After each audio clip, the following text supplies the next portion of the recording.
روزنامه‌نگار ایوان گالونوف با اشک در چشمانش در پس پنجره تالار دادگاه ظهور نمود. او با قاچاق مواد مخدر متهم می شود، ولی بسیاری ها بر این نظرند که اتهام جلوی سیاسی دارد. خبرنگار سامانه مستقل مدوزا 6 ایون به حبس گرفته شد. مفتشان میگویند از بارخلطه گالونوف مواد مخدر سنتتیکی مفندرون و از مکان زیستش تجهیزات تولید این مواد را پیدا کردند. گالونوف، همکارانش و فعالان سیاسی تاکید میکنند که این عیبنامه ساخته خصاص گزارش های گالونوف درباره فساد در مقام های بلندی دولتی می باشد. وقتی من درباره فساد در بیزنس قبرستان ها گزارش می دادم، اون وقت هم تهدیدها می شدند، اما من اهمیت نمی دادم. ازدحام طرفداران گالونوف حکم رهایی از بازداشت را با کفگویی پیشواز گرفت، ولی گالونوف تا 7 اوگوست یعنی آغاز مرافعت در حبس خانگی خواهد بود. وکیل گالونوف میگوید این تنها شروع کار است. این آغاز مبارزه است. ما باید ثابت کنیم که ایوان گناه ندارد. همه چیز در پیش است.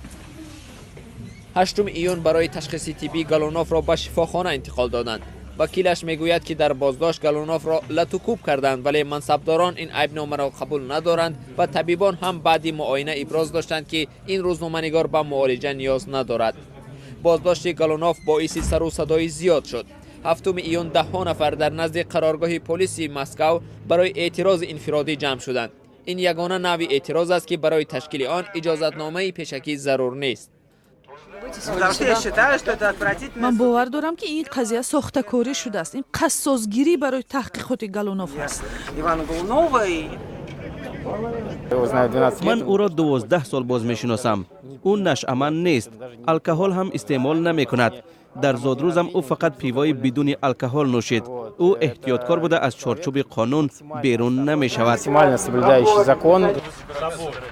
پلیس چند تن از اعتراضگران را بازداشت نمود. روز سه‌شنبه 3 روزنامه معروف روسیه در صحیفه اولشان شعار ما ایوان گالونوف هستیم را نشر کردند. در همین حال سامانه مدوزا کاردهنده گالونوف شهادت‌هایی از طرف پلیس مطرح شده را مورد شبهه قرار داده اصرار می‌ورزد که عکس‌ها را در جای دیگر گرفتند، نه مکان زیست گالونوف. بعد این اظهارات پلیس مسکو عکس‌ها را از سامانه‌اش خارج کرد.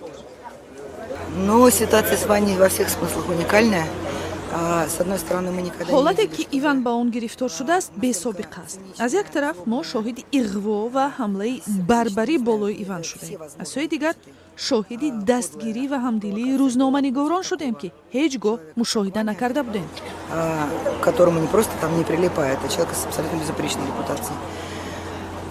С другой стороны, мы никогда не видели такой поддержки, такого единения журналистов, которые возмущены до глубины души. صرف نظر از بازداشت‌ها، روزنامه‌نگاران تصمیم گرفتند که 12 ایون به خاطر دستگیری از گالونوف راهپیمایی تشکیل کنند.